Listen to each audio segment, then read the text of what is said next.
গ্রামের জীবন। রিনা শহরের মেয়ে, সারাদিন স্কুল, কোচিং আর মোবাইল নিয়ে ব্যস্ত থাকে। একদিন গ্রীষ্মের ছুটিতে সেই গ্রামে গেল মামার বাড়িতে। ট্রেন থেকে নামতেই চোখে পড়ল সবুজ মাঠ, নদীর পাড় আর খোলা আকাশ।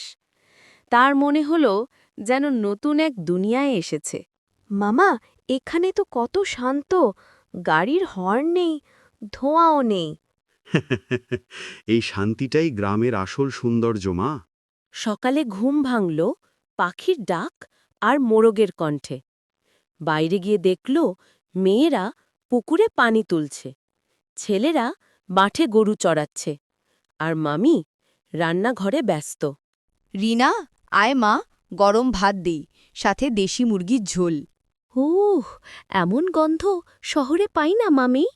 বিকেলে রিনার সঙ্গে দেখা হলো রবিনের, পাশের বাড়ির ছেলে। চলো ফুটবল খেলি, শহরের মেয়েরা খেলতে পারে তো। দেখে নিও, আমি হার মানব না। খেলার পর তারা নদীর ধারে সূর্যাস্ত দেখল। তখনও অন্ধকার নেমে আসেনি। রবিন, এখানে সবাই কত সুখী।